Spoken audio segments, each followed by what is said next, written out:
Você não ia falar nada, não? Falar depois. Já está no horário ali, no espaço. Eu tenho certeza que ele está fazendo sobre a vida do meu esposo. Meu esposo ficou diferente. Tem hora que tem assim, as coisinhas dele, mas Deus está por ali para não tocar ele, né? Mas eu quero agradecer muito a vida de vocês, pastor e pastoras, porque temos muito a agradecer, né? Pela vida de vocês. E orar pela nossa vida maravilhosa, né? Abençoar o Senhor Jesus. O Senhor Jesus vem abençoar a vida do irmão Pedro e da irmã Carol. Agradecemos muito a Deus pela vida de vocês. Viu? Estamos aqui na graça. E assim nós vamos fazer. Olha, né? Então vamos todos estender a mão, para estar, né? Orando por ela. Senhor, meu Deus, meu Pai. Pai querido, Pai amado. Estamos aqui, Senhor, na tua graça, no teu poder, Jesus. Por mais um dia, Senhor, sobre a tua casa, Pai. Sim, meu Deus querido, Senhor, vem fazer algo sobre a nossa vida, Senhor, pela sua palavra que ela vem trazer conosco. Olha, nós estamos aqui, Senhor, para ouvir a tua palavra. Nós estamos aqui para te obedecer, Senhor, porque nós somos falhos, Deus. Mas ela está aqui, Senhor, para nos trazer a verdade, Deus, aleluia. Sim, meu Deus, eu te peço, Pai, guarda ela, Pai, com teu poder e tua glória, Pai. Espírito Santo de Deus, e sobre a palavra, sobre o coração de cada um, meu Pai. Sobre essa palavra que ela está trazendo, Pai. Que ela vai trazer sobre nós, meu Pai. Que nós venhamos, Senhor, deixar entrar em sobre os nossos corações, meu Pai. Em nome de Jesus, Pai. Eu te peço, Senhor, guarda ela, Senhor, a família dela, meu Pai. Guarda, Senhor, que eu sei que o Senhor tem cuidado dessa família, meu Deus, aleluia. Eu sei que o Senhor tem cuidado de muitas coisas, meu Pai. Eu sei que o Senhor tem guardado eles de muitas coisas, Pai. Mas o Senhor é poderoso. O Senhor guarda, Pai. O Senhor livra, Jesus. Porque eu sei, Jesus. O Senhor tem algo sobre a vida desse casal, meu Pai. Em nome do Senhor Jesus, Pai. Desde já, meu Pai, eu te agradeço. Em nome do Pai, do Filho e do Espírito Santo de Deus. Em nome de Jesus. Agradeço a oportunidade, aleluia.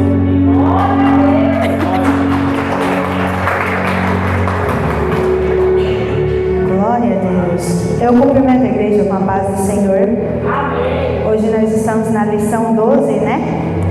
Abram comigo as vossas Bíblias em Apocalipse 4, versículo 1 em diante.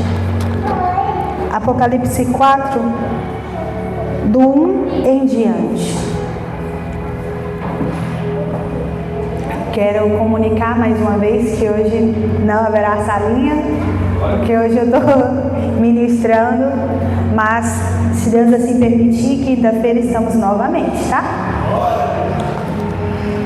Amém? Apocalipse 4, do 1 em diante, vai dizer assim: Depois dessas coisas, olhei, e eis que estava uma porta aberta no céu.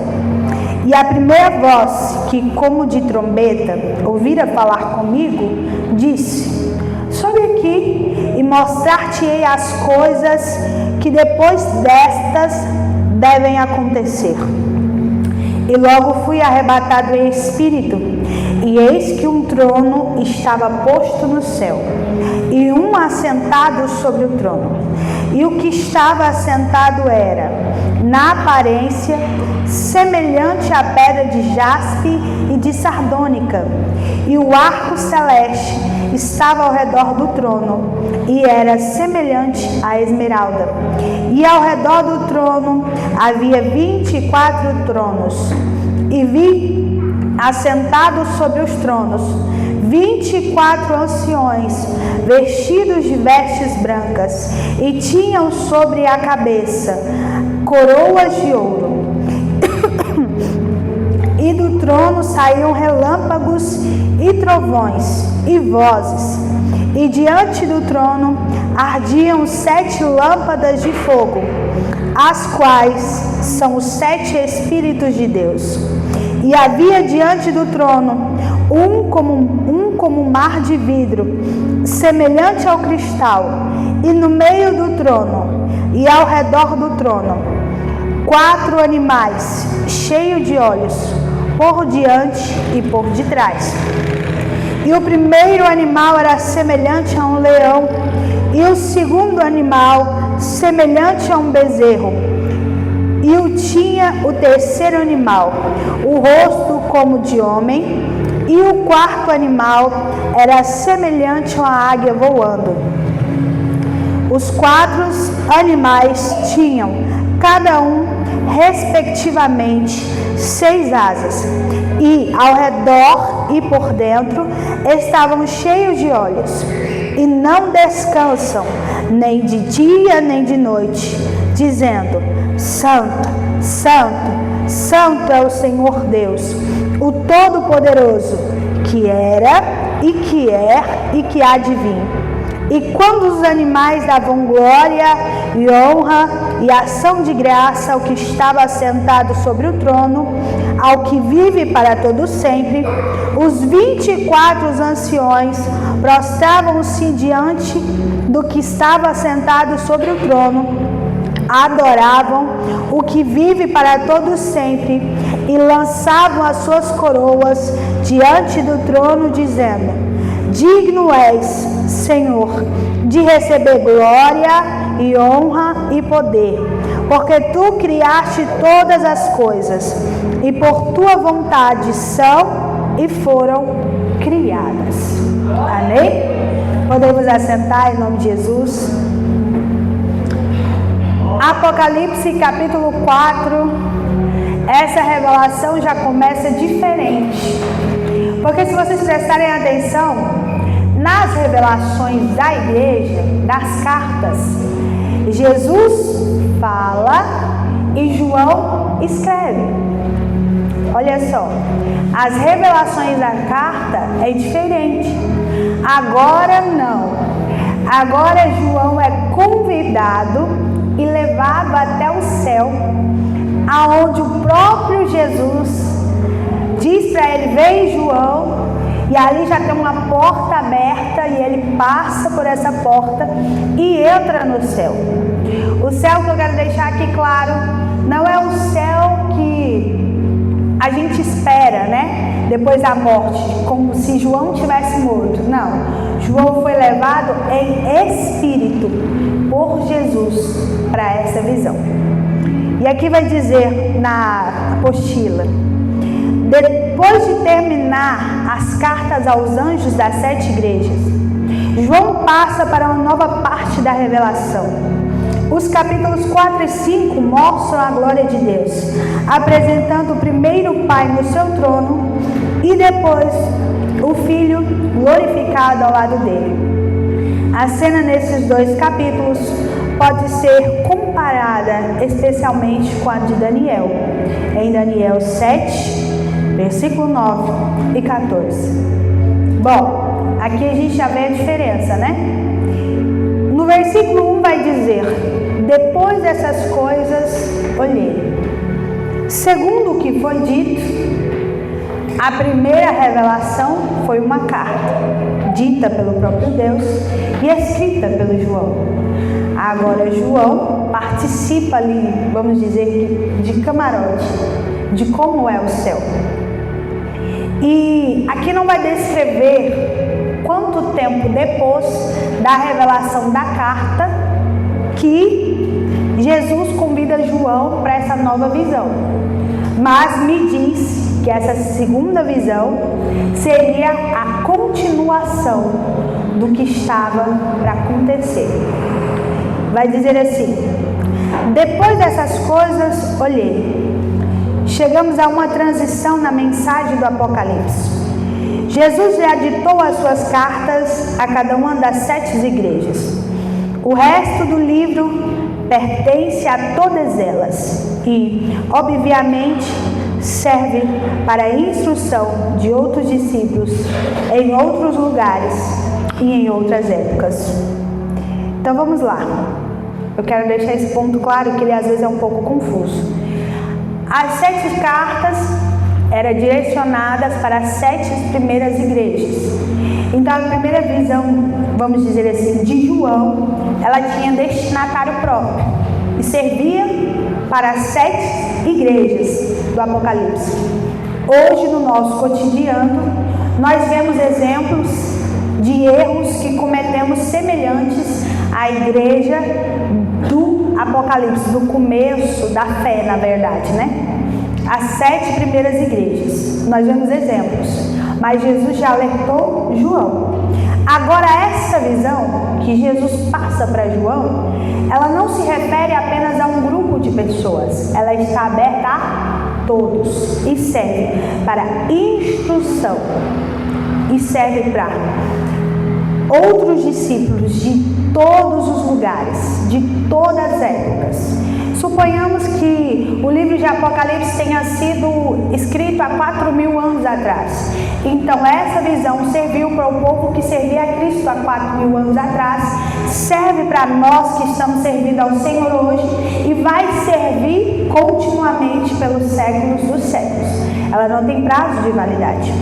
E ela foi dita para quê? Qual foi o intuito do Senhor Jesus abrir a porta no céu e dizer: João, entra? O Senhor queria mostrar como que é o céu, e nós vamos desvendar isso. Continuando, João olhou e viu, frisando novamente a natureza desta revelação. Deus continuou mostrando visões ao apóstolo. Vai dizer assim, no versículo 1, uma porta aberta no céu. Que privilégio! João viu uma porta aberta, dando-lhe acesso ao céu.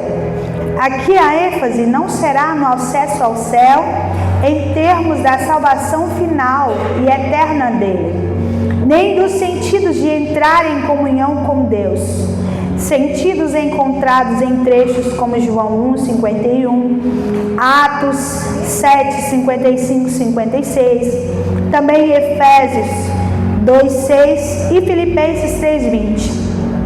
João viu o céu aberto porque Deus queria lhe mostrar as coisas que já estavam acontecendo lá. Compare Ezequiel 1, eu gostaria que a igreja abrisse.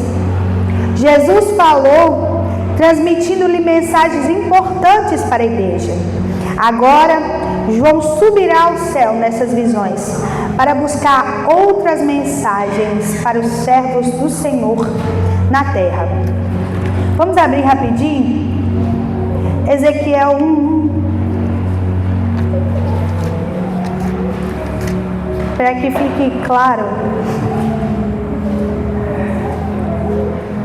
que essa visão também aconteceu parecidamente com Ezequiel. A visão em si não, mas a maneira como Jesus usou para mostrar-lhe a visão. Vai dizer assim: e aconteceu no 30º ano, no 4º mês, do dia 5º do mês, que estando eu no meio dos cativos, junto a Quebar, se abriram os céus, e eu vi as visões de Deus. Então aqui, João e Ezequiel viveram da mesma experiência de poderem ver os céus abertos e de lá eles verem as visões de Deus. A primeira voz que eu ouvi como de trombeta. Essa primeira voz que João viu está retratada em Apocalipse 1:10, quando ele é convidado para as cartas. E quem o convida às cartas é o próprio Jesus glorificado. E a sua voz aqui é comparada como de trombeta. Naquele trecho, João virou para ver quem falava e viu Jesus no meio dos candeeiros. Está vendo que tem a continuação? A continuação, na verdade? Em Apocalipse 1:10, João ouve a voz, se vira para ver e ele vê Jesus Cristo glorificado. E Jesus diz a ele: olha, vê, ouve e escreve. E ele vê, ouve e escreve. Aqui agora, o mesmo Jesus que apareceu para ele em Apocalipse 1, volta para lhe trazer uma visão mais profunda. Olha que graça grande. Imagina um nível de espiritualidade. Imagine um nível de retidão. Imagine um nível de comunhão com Cristo. Para antes da morte ser levado ao céu e ter revelações concretas e diretas, direcionadas pelo próprio Jesus. Imagina em espírito você andar no céu e contemplar as grandezas. Imagina um nível de comunhão, de consagração, de retidão esses homens não tiveram. E hoje a gente vê tanta gente brincando com o mundo espiritual, achando que o mundo espiritual é uma mera banalidade. Mas o mundo espiritual, ele existe e é muito mais complexo do que a gente possa imaginar. E requer muito mais santidade, muito mais cuidado com as coisas do Senhor.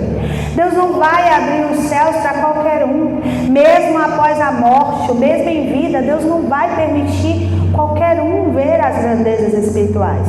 Então, se eu e você queremos alcançar níveis espirituais, vamos mergulhar mais espiritual e em santidade. Aí, aqui continuando, diz assim: sobe para aqui e te mostrarei o que deve acontecer depois destas coisas. Que coisas? Quais são as coisas? Ixi, meu Deus, esqueceram tudo já? E aí, pastor, que coisas? Não. As coisas reveladas pela carta.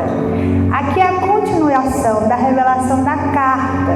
Só que ao invés de ser para uma pessoa só, é para todos. Entendeu? Vai ver. Porque vocês estudaram bem as cartas, que isso aqui vai ficar ligado com as cartas. Porque é o que? Uma sequência a visão. Ela não tem tempo determinado, mas ela é uma sequência, a continuação. Não foi isso que diz aqui no começo? É a continuação da primeira visão, mas em tempos diferentes, para públicos diferentes e de estratégia diferente. Entendeu? Vamos lá. O Filho de Deus convida João para ver no céu as coisas que iam acontecer.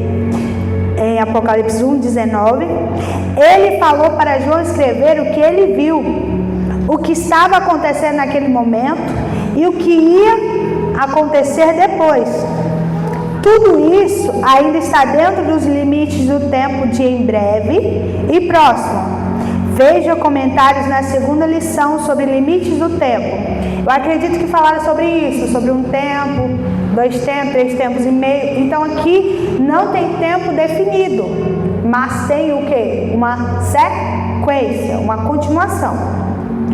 Jesus falou sobre o status da igreja naquele momento. O primeiro no capítulo 2 e 3. E agora começa a falar sobre as coisas que esses discípulos ainda teriam de enfrentar. Interpretações que procuram inserir milhares de anos entre o capítulo 3 e 4 não tem nenhuma base aqui. Depois, simplesmente sugere uma sequência de transição entre o que passou e o que ia acontecer. Eu sei que essa parte fica um pouco confusa, vamos tentar recapitular. No capítulo 2 e 3, que João escreve sobre as cartas, não tem um tempo definido de como foi feito a visão. Por exemplo, quando ele entregou para a primeira igreja, quando ele entregou para a segunda, para a terceira, não tem um tempo definido. E não tem um tempo definido de quando ele começou a outra visão. Mas nas cartas retrata o quê? Coisas que aconteciam naquele tempo, que era o quê? Idolatria, coisas que iam acontecer, perseguição e morte. E coisas que já estavam acontecendo, o quê? A banalidade entrando dentro da igreja. Do 2 e 3, que retratou as cartas, até essa visão teve um espaço-tempo. Esse espaço-tempo a gente não tem informação, mas a gente sabe que não demoraram tanto demais e nem foi muito rápido. Até porque acredito acredito eu que o corpo de João, nessa transição de visão, estava sendo um pouco desgastado. Porque quem sabe de coisa espiritual, do nível espiritual, sabe que seu corpo leva um baque. E Jesus não era doido de matar João assim, antes dele terminar o seu propósito. Amém? Deu para entender? Eu sei que é meio confuso, mas vai dando para entender. Imediatamente eu me achei em espírito. A mesma expressão que João usou em 1:10, frisando o seu estado de receber revelações por meio de visão. Quero frisar nessa parte. Eu vi o pastor falando isso semana passada e eu achei o máximo. E hoje eu achei o argumento para falar de novo, glória. Não fala espiritualmente quem não é espiritual. Não tem como. Não fala visões quem não está no espírito. Por exemplo, João aqui, para receber Deus, para ouvir de Deus, ele foi levado em espírito. Aqui para ver o céu, ele foi novamente arrebatado no espírito. Então, irmãos, não acredito quando alguém dizer, eu vou usar o mesmo termo que o pastor usou, tem um querubim aqui. Seu corpo vai aguentar? Se fosse assim, Jesus tinha dito, não, João, senta aí, toma um café. Aqui o negócio vai ser simples. Não, João, fica aí seu corpo, vem comigo, só seu espírito. O nosso corpo não é compatível com o mundo espiritual. Às vezes recebemos cargas espirituais que nos debilitam. Se nós, dependendo da gravidade, da visão, da revelação, a gente até bombeia. Então não tem como brincar e dizer, eu vi o Espírito Santo. Tem como, será ver? Eu acredito que não. E mesmo se você chegar a ver, você tem que estar num nível muito alto. E não é sua carne que vai ver, não é sua carne que vai entrar em contato, é o seu espírito. Porque o que comunica com Deus é espírito. E Deus diz, aquilo que é carnal se discerne carnalmente, aquilo que é espírito se discerne no espírito. Então deleta da sua vida hoje, em nome de Jesus, coisa carnal é carnal, coisa espiritual é espiritual. Irmãos, eu estou vendo um anjo. Tem gente que diz, pelos olhos da fé eu vejo um anjo. Já ouviram essa expressão? É o quê? A gente não vê, mas a gente acredita que quando a gente ora, os anjos do Senhor descem ao nosso favor. Ou a gente chega num ambiente que está pesado, aí de repente entra um clarão, entra uma paz. Você acredita que é o quê? É o Espírito Santo e é os anjos do Senhor trabalhando. Separa isso aí. Separa o olhar da fé do olhar carnal. Tem muita gente brincando, misturando.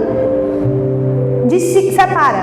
Por exemplo, vou dar um exemplo mesmo de mim. Se eu estiver aqui em cima do altar e disser assim, o anjo do Senhor desceu aqui neste lugar, recebe aí. Não significa que eu estou vendo o anjo.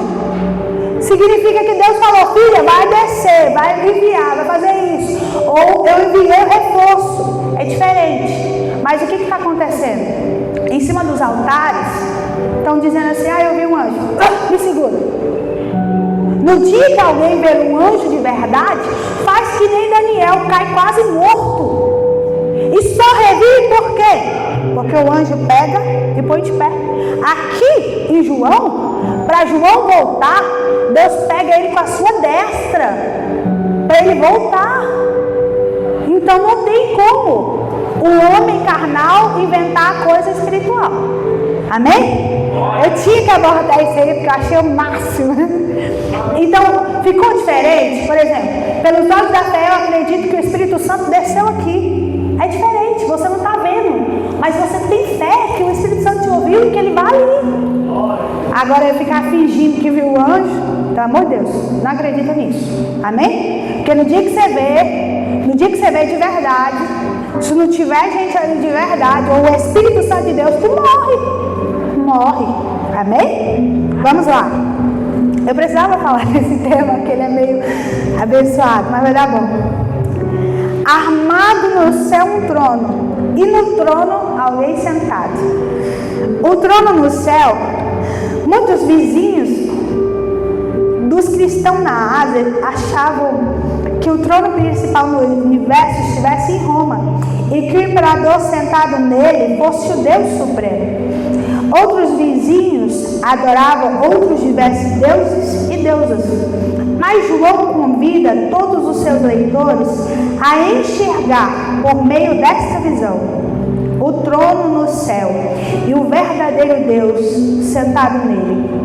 O trono de Deus é mencionado 38 vezes no Apocalipse, repetidamente frisando o tema da soberania de Deus e do domínio sobre os reinos da terra. A descrição da pessoa sentada no trono e do ambiente do céu vem dos versículos seguintes. Então aqui prova mais uma vez que essa visão é para todos, para crente, para descrente, para servo, para que todos entendam que o quê? Que o céu tem um trono e tem um Deus sentado nele que é soberano sobre todas as coisas. Todos os povos, todas as culturas, todos os deuses, todos os idiomas, tudo, enfim. Existe um Deus e ele está sentado no trono, ele rege. Na visão de Daniel também vê esse trono ocupado. E ele vê diversos reinos da Pérsia, da Grécia, que eram inimigos, simboliza os reinos de Satanás. Mas ele frisa também do trono de Deus, seu verdadeiro. Amém? E esse que se acha sentado é semelhante no aspecto. Semelhante. João jamais acharia palavras adequadas para descrever perfeitamente a aparência de Deus. Ele começa a explicar usando comparações com coisas conhecidas. A visão que ele teve do soberano no seu trono celestial. Tá vendo? Olha o nível de espiritualidade de João. Ele vê tanta coisa que mesmo com todo o intelecto dele naquele momento, ele não consegue dizer com palavras. Ele não acha nada na terra que se assemelha. Ele tenta, de alguma forma, fazer uma mera comparação, uma mera semelhança. Mas mesmo assim, ele sabe que nada se compara com o que Deus é. E eu quero deixar gravado que tudo que você leu, tudo que você já viu sobre Deus, não se compara nem metade do que realmente Ele é.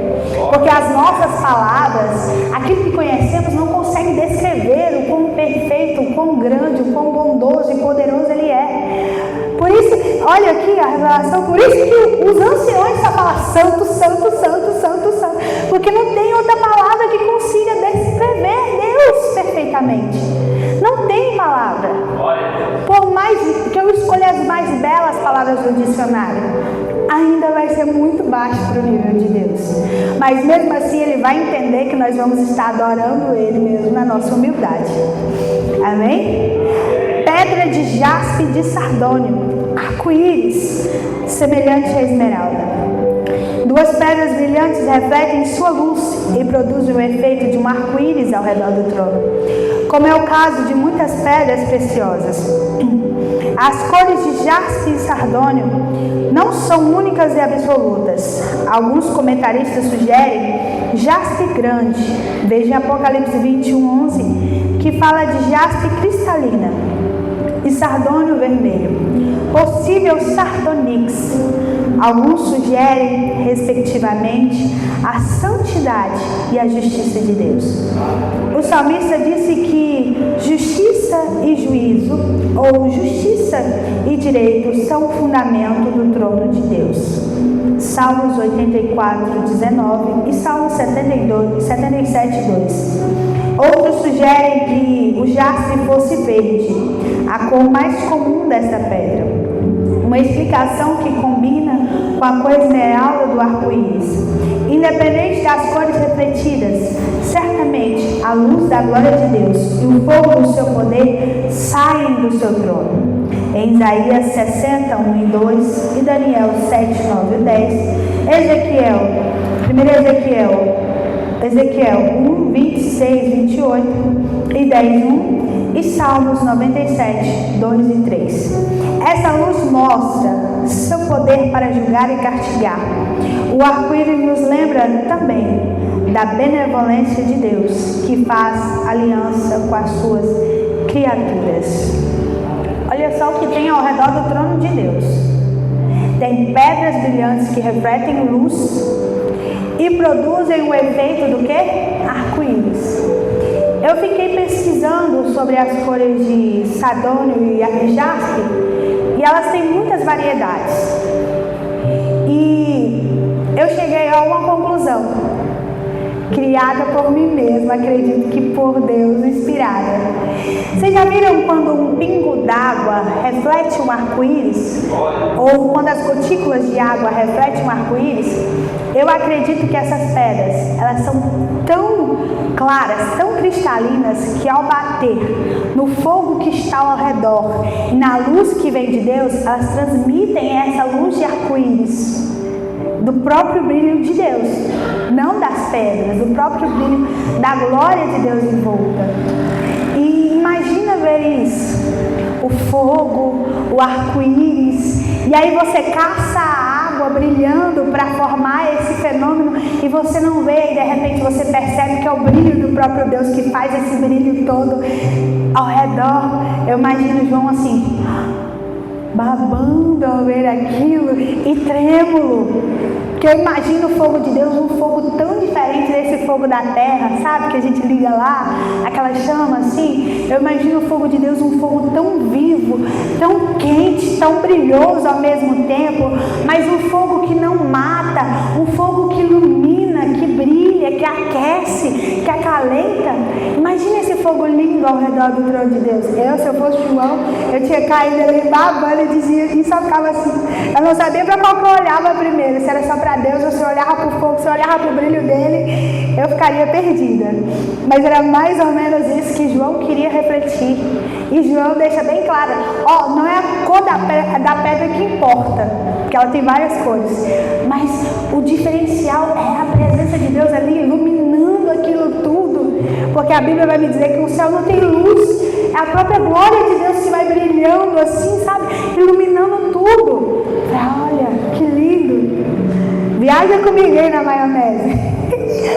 Ao redor do trono, imagina tudo isso ao redor do trono. João começa com a figura central, aquele centrado no trono, e começa a olhar ao redor. Mas tudo começa com Deus. Olha o tanto que esse Deus é lindo. Tem aquele tanto de coisa linda perto dele, mas tudo começa nele. Ele é o centro ali. Imagina tirar Deus e tudo assim, puf, apagar. Acabou o encanto. É exatamente isso. 24 tronos, 24 anciões. 24 tronos representam aqueles que reinam com Deus. Uma descrição da igreja, dos vencedores vestidos de branco, que recebem suas coroas e que reinam com o Senhor. Qual o significado do número 24? Duas explicações diferentes chegam à mesma conclusão. Alguns entendem 12 tribos, representando o povo de Deus no Velho Testamento, mais 12 apóstolos, representando o povo dele no Novo Testamento, dando um total de 24. Outros sugerem 24 como o número de turnos de sumo sacerdote. Como o número de turnos de sacerdotes no Velho Testamento. Tá, as referências? Assim entendemos o reino do Senhor.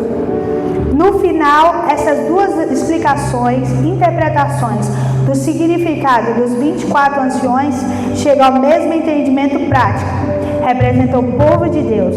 São nobres nos seus tronos, sujeitos ao soberano rei no trono principal. Aqui, quando eu li isso aqui, eu fiquei caçando algumas teorias para bater essa conta. E eu entendi que sempre que for ler sobre os 24 anciões e for buscar a resposta, eu vou ter N nomes que se enquadrariam aqui. Mas o que é para deixar bem claro é que todos os 24 anciões representam o povo de Deus. Povo que um dia sofreu nessa terra e se manteve firme, e hoje está sentado perto de Deus Pai. Isso é que é o privilégio de qualquer cristão. Mesmo que sofra, mesmo que passe as dificuldades, tem um lugar reservado ali, perto de Deus. Essa é a recompensa de todos aqueles que permanecem firmes. Vestidos de branco, a santidade e a pureza dos servos fiéis, as únicas vestimentas adequadas aos vencedores. E olha como que é adequada. Por que o branco?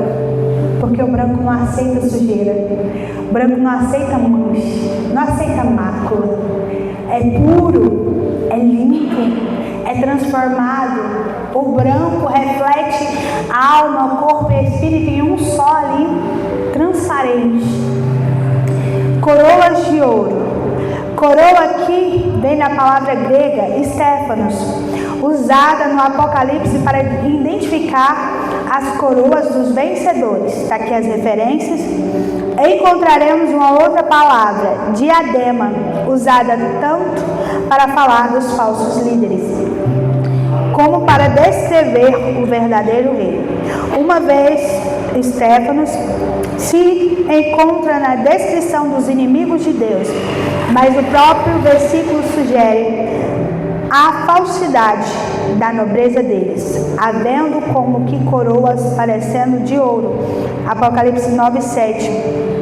Os anciões assentados no trono têm direito de usar coroas verdadeiras. Então aqui usam a expressão grega para falar da verdadeira coroa, que é de Deus e é dada àquele que vencer. Mas o inimigo, como ele é imitador, ele usa uma falsa coroa, e aí é lhe dado essa expressão de diadema. E como o Senhor me lembrou, como a besta de 7 cabeças tem as diademas, significa falso poder. Realmente isso. Do trono saem relâmpagos, vozes e trovão. Sai do trono de Deus o poder para falar, julgar e castigar. Veja Salmo 18, 13, 14 e 144, 6. Êxodo 19, do 16 ao 19. Essas manifestações do poder de Deus são características da última fase das séries de 7 selos, 7 trombetas e 7 taças. Aqui eu vou falar rapidinho. Quando houver a abertura dos selos, o tocar das trombetas e o derramamento das 7 taças, haverá este sinal grande, que do trono do Senhor sairá relâmpago, vozes e trovões. Então presta atenção, a mesma voz de Deus que é usada para me acalentar, para me dar calma, no grande juízo vai ser o meu pior tormento. Imagina Deus bradar lá do céu e vinha tanto trovão, tanto relâmpago, que a terra tremer assim, aqueles raios assustadores que nem numa chuva forte, vai ser pior. Imagina aquele monte de voz barulhando e você olhar para cima assim e não entender, aí de repente você olha para o céu e aquilo tudo vem lá de cima. Vai ser horrível. Eu espero não estar aqui nesse grande dia, porque quem estiver vai ver uma das piores coisas dessa terra. 7 tochas de fogo, que são os 7 Espíritos de Deus. Gostaria que abrisse comigo em Isaías 11, 2, que esse tema eu gostei também. Isaías 11, 2. Não sei se muitos de vocês já ouviram falar sobre os 7 Espíritos de Deus. Isaías 11, 2.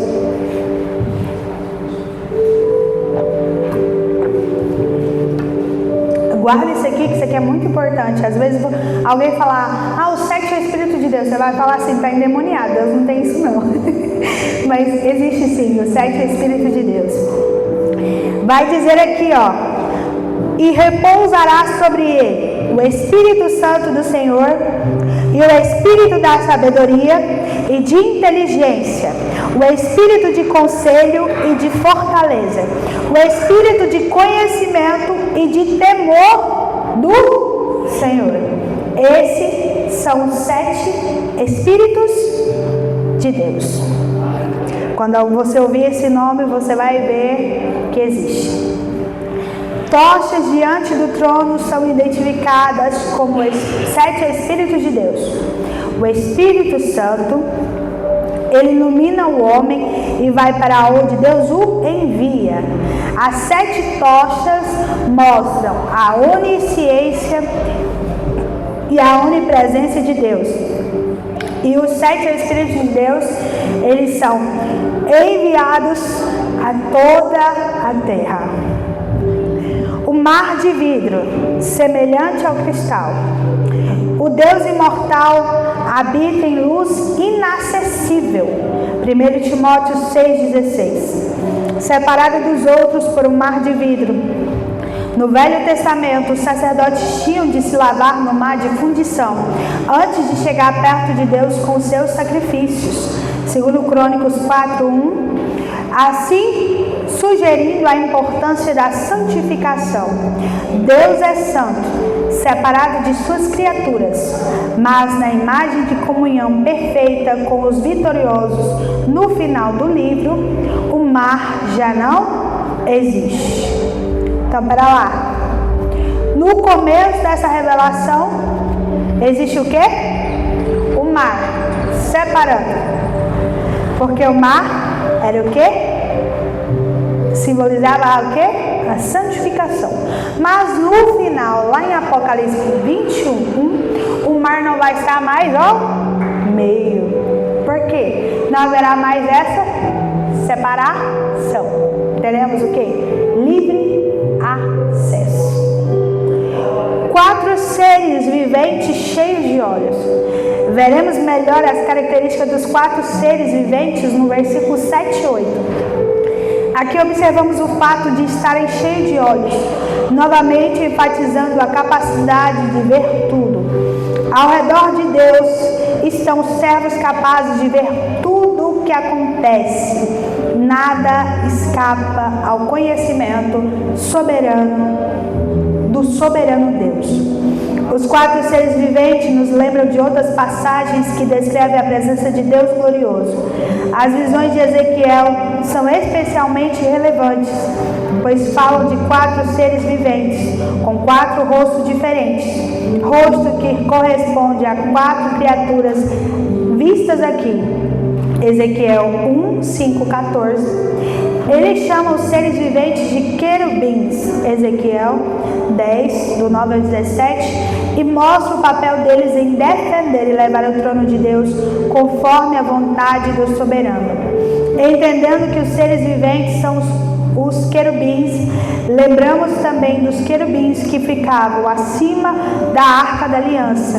Na visão de João, os seres viventes são semelhantes a 4 criaturas, que são elas: um leão, que representa o forte predador, o símbolo da realeza; um novilho, em Ezequiel está escrito boi, são animais conhecidos por sua força.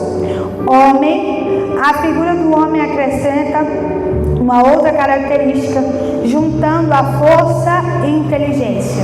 E águia, um predador rápido, capaz de localizar e atacar a sua vítima.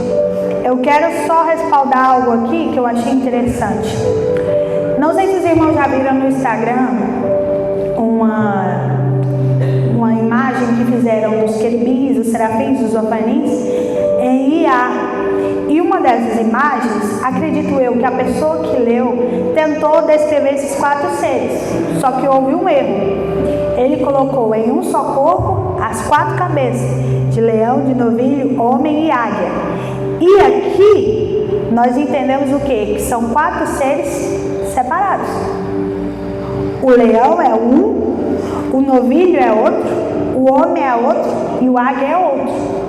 E no seu corpo há olhos por todas as partes, por dentro, por fora, ele é coberto de olhos, diferente do que é retratado por Iá. Então, quando vocês verem, vocês vão ver que é diferente. Eles são 4 que estão ali, e são aqui descritos como querubins ali. 6 asas, capazes de se locomover e transportar o trono de Deus. Ezequiel 1:20, também usava suas asas para cobrir a arca da aliança.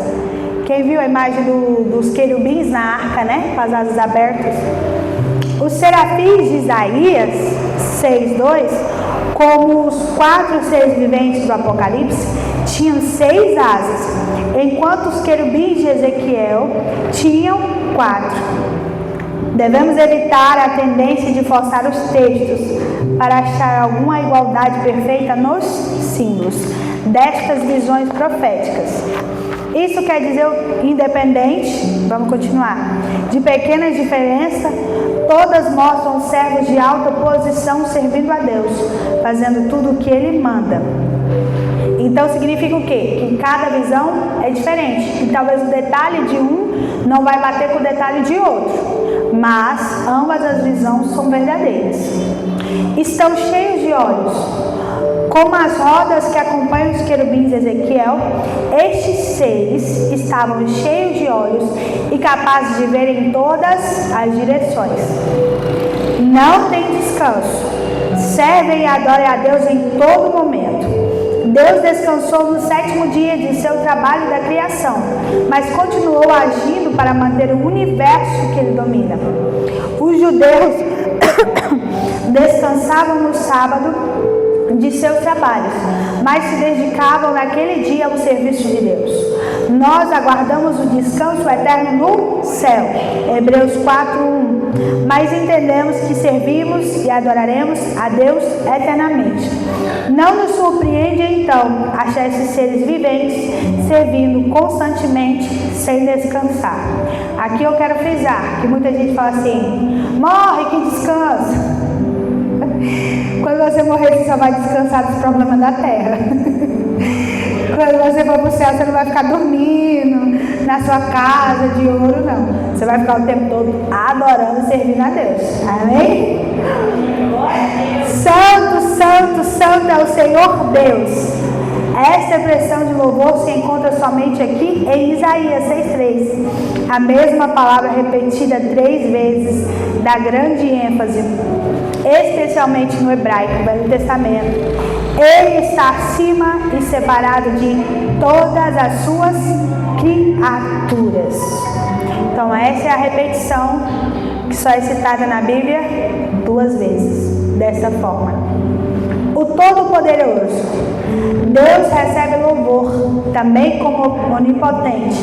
A descrição Todo-Poderoso se encontra em quase 60 versículos da Bíblia, de Gênesis ao Apocalipse. Ele dá vida, em Jó 33:4, e sabedoria, em Jó 32:8. Ele abençoa os homens, em Gênesis 48:3 e 49:25. Nos profetas e nos evangelhos, essa descrição de Deus aparece frequentemente em passagens que falam do castigo divino. Veja Isaías, até a referência em Joel e em Marcos. Para os fiéis, é uma garantia confortante de proteção. 2 Coríntios 6:18. Os exércitos humanos podem mostrar algum poder, mas Deus tem poder absoluto. Este fato traz grande conforto aos fiéis, que são protegidos por Ele e aterrorizam os seus inimigos. Então significa o quê? Para aquele que serve o Senhor, saber que Ele é o Todo-Poderoso te dá paz. Mas para quem é inimigo do Senhor, te dá medo. Aquele que era, que é e que há de vir, significa Deus eterno. Glória, honra e ações de graças. Os seres viventes adoram a Deus, pois Ele merece toda a honra e toda a glória. Os 24 anciões prostrar-se-ão Os 24 anciões representam o povo de Deus, participam entusiasticamente do louvor a Deus. Não é porque você vai ter um lugar de honra que você vai parar de adorar, não, irmão. Vai adorar, no simples, no grande, pequeno, tem que adorar. Depositarão as suas coroas diante do trono. Mesmo as coroas que receberam de Deus servem para a glória do Criador, não das criaturas. Eles livremente entregam toda a sua glória a Deus. Sem Deus, eles seriam nada. Sem Deus, nós seríamos nada. Então, nessa expressão que eles entregam a coroa, é mesmo eles dizer: Senhor, o Senhor me deu glória, mas a glória é tua. E é isso que nós sempre temos que guardar em nosso coração. O Senhor nos deu glória, o Senhor nos deu honra, mas a glória e a honra ainda é do Senhor. Tu és digno, Senhor e Deus nosso, de receber. Significa que Deus merece. A glória significa esplendor, majestade e exaltação. A honra, reverência devida à posição. Então, se Deus é grande, o maior, a honra dele tem que ser o quê? Maior, superior a tudo. O poder, força, habilidade. Obviamente, Deus é todo poderoso, mas os seus servos voluntariamente lhe servem poder sobre todas as suas vidas, porque todas as coisas tu criaste. Neste capítulo, que focaliza a posição de Deus Pai, o principal motivo de louvor é a criação, e o motivo citado muitas vezes no Antigo Testamento. Eu sei que meu horário ali já encerrou, mas eu posso comentar sobre isso rapidinho, porque eu achei uma coisa tão linda que eu preciso falar. A criação de Deus é um dos motivos, aqui dito, de todo louvor, dele receber todo louvor e toda adoração. Mas a criação se corrompeu. Mas você percebe que não muda? Que Deus ainda é adorado pelo que Ele faz? Mesmo a criação se corrompendo. Sabe por quê? Porque aquilo que Deus é não influencia quem eu sou. Bora lá, eu vou destrinchar mais um pouco. Deus não precisa ser adorado se eu sou perfeito ou se eu sou errado. Ele é o que Ele é, e tudo que Ele faz é bom, perfeito e agradável. Mesmo que eu ande por caminhos tortos, Deus ainda é bom, perfeito e agradável. Mesmo que eu faça tudo de errado, Deus ainda é adorado, glorificado e eternizado. E se brincar, melhor do que antes. Hã? Ele é imutável. E a essência dele não precisa mudar pelo que eu sou. Entendi isso. Então, mesmo o inimigo pensando assim, não, a criação do homem é a pior vergonha de Deus. Deus olha para o diabo e diz assim: tu esqueceu quem eu sou? Eu sou eu. Antes de tudo. E depois de tudo ainda vou continuar sendo. E ainda vai usar a criação para triunfar em cima de Satanás. Isso é lindo. Isso aqui dá tema para mais umas 50 pregações. E sabe o que é bom? É isso. Era para sermos considerados a vergonha de Deus. Mas Deus vai ter vergonha de algo que Ele faz perfeito? Deus vai mudar porque eu sou suja? Não. Muito pelo contrário. Vamos concluir? Não pode haver dúvida. Deus está no controle. Ele é a personagem principal no céu e é soberano absoluto, que criou e domina o universo. Ele merece adoração e a obediência absoluta de todas as suas criaturas, até dos mais exaltados seres viventes no céu. É o Deus Santo e Todo-Poderoso. Sem dúvida alguma, Ele é eterno. Da presença dEle saem trovões, vozes e relâmpagos, e a luz resplandecente que reflete no mar da santidade. Que privilégio Deus concedeu a João quando o convidou ao céu numa visão. Que privilégio Ele nos deu quando relatou toda a cena aos seus servos. E para finalizar, eu quero concluir que Deus está no trono. Deus está no trono. Deus está no controle. Deus é o centro de tudo. Pode céu e terra mudar, mas Deus não vai mudar. A palavra dele não vai mudar. Deus ainda é o centro e a razão de tudo. Às vezes a gente engrandece seres humanos, às vezes a gente engrandece a nós mesmos, mas nada disso é real. Deus ainda é o centro de tudo. Todas as coisas foram feitas por Ele e para Ele. E sem Ele, nada do que foi feito existiria. Então lembre-se disso todos os dias. Deus está no trono, Deus tem um controle, Deus tem um domínio, Deus é o poderoso, Deus é invencível, Deus é imutável. Guarde isso. Amém? E eu quero aqui agradecer a oportunidade e que Deus os abençoe em nome de Jesus. É imutável, não muda. Glória a Deus. Deus é imutável, Ele não muda.